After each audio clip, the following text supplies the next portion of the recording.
Hello friends, कैसे हैं आप लोग। सबको मेरा जय भीम, नमो बुद्धाय। क्यों नहीं पसंद आए बोधिसत्व बाबा साहब जी के अनमोल विचार।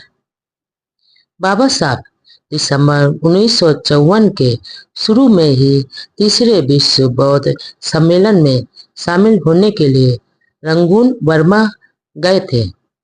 यह आयोजन वर्ल्ड फेलोशिप ऑफ बुद्धिस्ट नामक संस्था की ओर से आयोजित किया गया था। बाबा साहब के साथ उनकी पत्नी डॉक्टर सविता अम्बेडकर भी गई थी।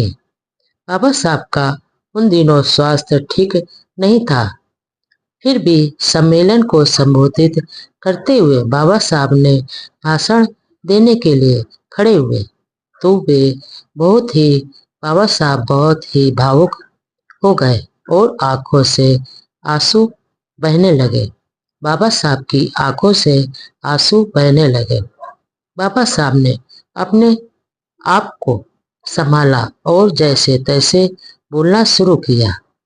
यह दुख की बात है कि जिस देश में भगवान बुद्ध का जन्म हुआ था, उसी देश में उनके धर्म की अवनति हो गए। आगे जो जो भाषण देते गए, उत्साह से बाबा साहब के चेहरा चमकने लगा और प्रसन्न होते गए। बाबा साहब ने कहा, दुनिया में मानवतावादी धर्म के प्रचार प्रसार की बहुत जरूरत है, पर जोर देते हुए कहा कि श्रीलंका और बर्मा में बौद्ध देशों में आगे माने जाते हैं, लेकिन यहाँ बौद्ध धर्म के उत्सवों में बहुत फिजूल खर्ची की जाती है। इस धन को अन्य देशों में बौद्ध धर्म के प्रचार के लिए खर्च करना चाहिए, क्योंकि बौद्ध धर्म में तड़क भड़क व दिखावे के लिए कोई स्थान नहीं है।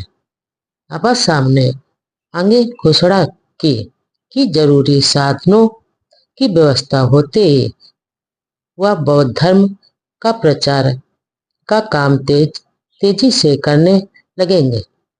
बाबा साहब ने कहा कि भारत में बौद्ध धर्म को पुनर्जीवित करने के लिए कई कोशिशों में सफल हो चुके हैं।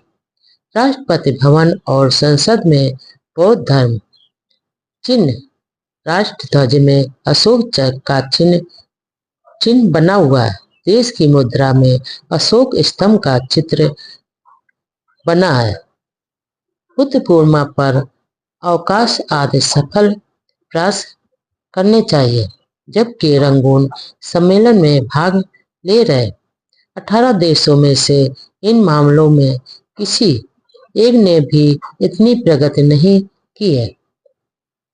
बाबा साहब ने बताया कि बम्बई के सिद्धार्थ कॉलेज तथा औरंगाबाद के मिलिंद कॉलेज में लगभग हजारों छात्र अध्ययन कर रहे हैं और यहाँ से बौद्ध धर्म का प्रचार किया जा सकता है।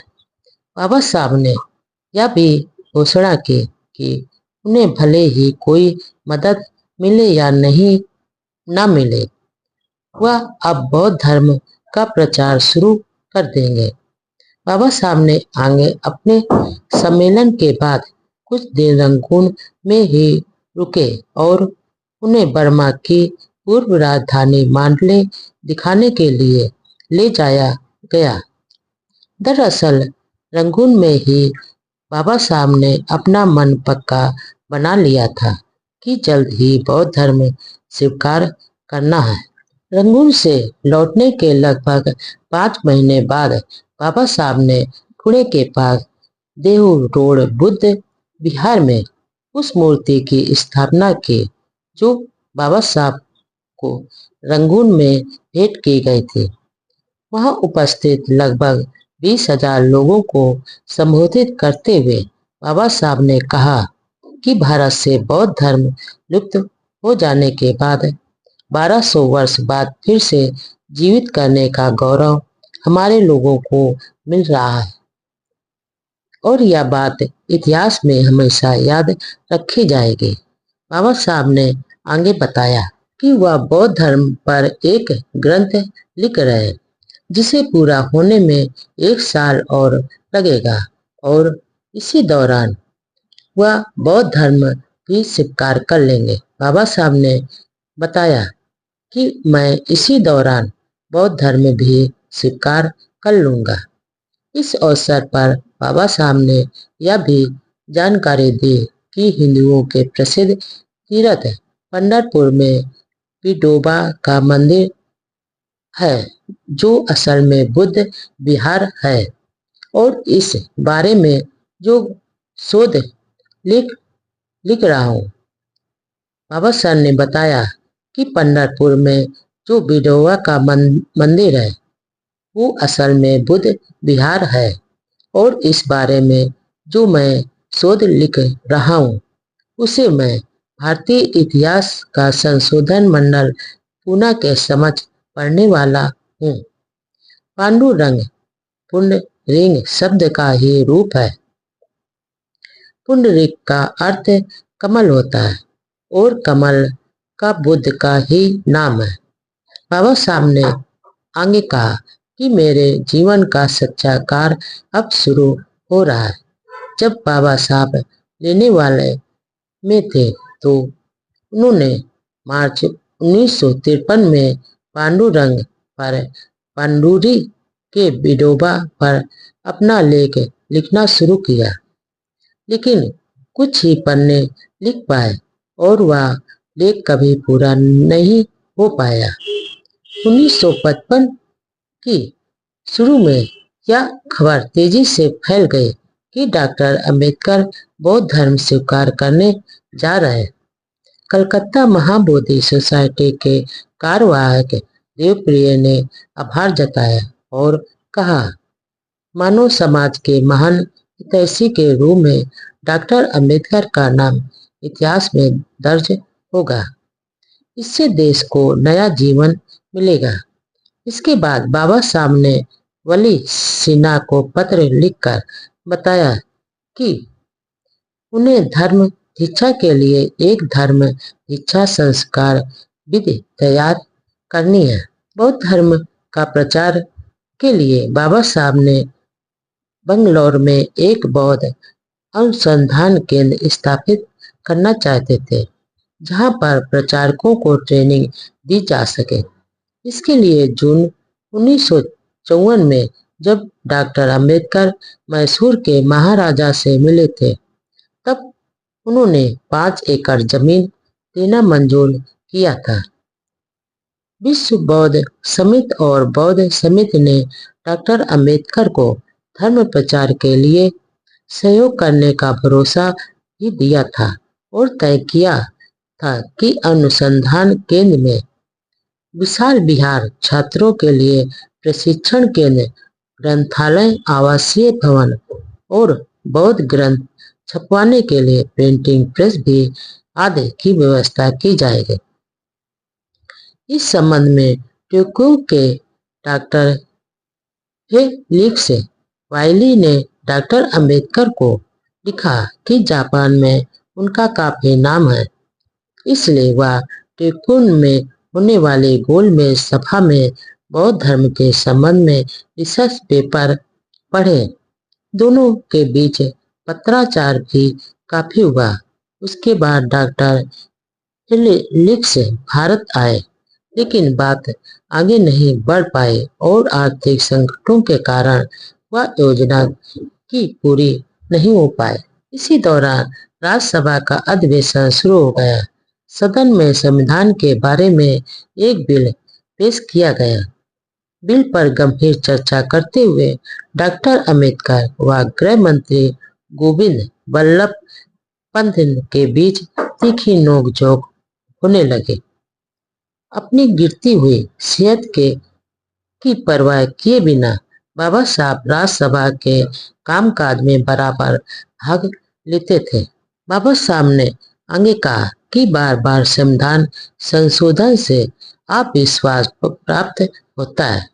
फिर संविधान की धारा 31 संविधान बनाने वाले उप समिति की सोच नहीं, बल्कि यह 3 कांग्रेसी नेता नेहरू, पटेल और पंत की उपज है। मई 1955 में बाबा साहब ने अपने कुछ साथियों के सहयोग से भारतीय बौद्ध जन समिति का गठन किया। बाद में नागपुर में बौद्ध धर्म की दीक्षा लेने के बाद इस संस्था का नाम भारतीय बौद्ध महासभा रखा गया। मई में ही बाबा साहब की सेहत अचानक बहुत गिर गई। बिना सहारे के बाबा साहब चल फिर भी नहीं सकते थे। कुछ समय पहले बाबा साहब ने अपने दांत भी निकलवा दिए थे। उठने बैठने में भी भारी दिक्कत तकलीफ होती थी। सांस लेने में भी तकलीफ हो रही थी। इसलिए घर पर ही ऑक्सीजन सिलेंडर मंगवाना पड़ा, क्योंकि कभी कभी उसका प्रयोग करना जरूरी होता था।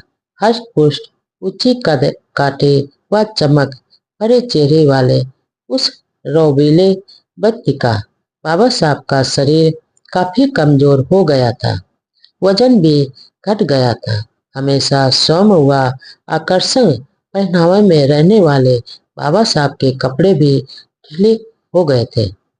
उस महामानव की ओजस्वी व तेज चेहरे का नूर उतर गया था। समाज व संसद में गरजने वाला शेर अपनी शारीरिक पीड़ा के कारण असहाय सा हो गया था। बाबा साहब सभी परिजनों व शुभचिंतकों को दुख इस बात का हो रहा था कि बाबा साहब की उम्र कोई ज्यादा नहीं थी, लेकिन बीमारी के कारण वह मुश्किल में थे और बाबा साहब के अनुयायी अपने मसीहा को दुख में कराहते हुए भी कुछ नहीं कर पा रहे थे। बाबा साहब के साथ आंदोलनों में हजारों स्त्री पुरुष उनकी एक आवाज पर इकट्ठा हो जाते थे और साथ चलने लग जाते थे। बाबा साहब अब सिर्फ टुकुर टुकुर देखते रहते थे। अपने नेता का इस दशा में देखकर सभी को भविष्य की भारी चिंता हो रही थी। बाबा साहब के सहयोगियों की प्रबल इच्छा थी कि उनके स्वास्थ्य की जांच व इलाज के लिए एक कमेटी बनाई जाए, लेकिन ऐसा नहीं हो पाया और आखिर तक बंबई के डॉक्टर मावलंकर का ही इलाज चलता रहा। बाबा साहब एक ओर शारीरिक बीमारियों से जूझ रहे थे, तो दूसरी ओर सिद्धार्थ कॉलेज व मिलिंद कॉलेज भी आर्थिक संकटों का सामना कर रहे थे। इस कारण वह बहुत गंभीर मानसिक पीड़ा को भोग रहे थे। बाबा साहब ने 5 अगस्त 1955 को पंडित नेहरू को एक चिट्ठी लिखकर पीपुल एजुकेशन सोसाइटी के लिए लिखी गई अपील पर दस्तखत करने के लिए अनुरोध किया, लेकिन नेहरू ने दस्तखत करने के बजाय अपनी ओर से एक संदेश भेज दिया। उन दिनों सिद्धार्थ कॉलेज के एक पूर्व प्रोफेसर डॉक्टर गोखले अमेरिका गए हुए थे। उन्हें भी पत्र लिखा गया कि वह अमेरिका के संस्थाओं से शिक्षा प्रचार हेतु कुछ धन प्राप्त करें। बाबा साहब ने उन दिनों औरंगाबाद में रहते थे। सेहत ज्यादा खराब हो जाने के कारण वह अब राज्यसभा के अधिवेशन में भी नहीं जा पा रहे थे। इसलिए 29 मार्च 1955 से अधिवेशन समाप्ति तक उन्हें छुट्टियां मिल गई थी।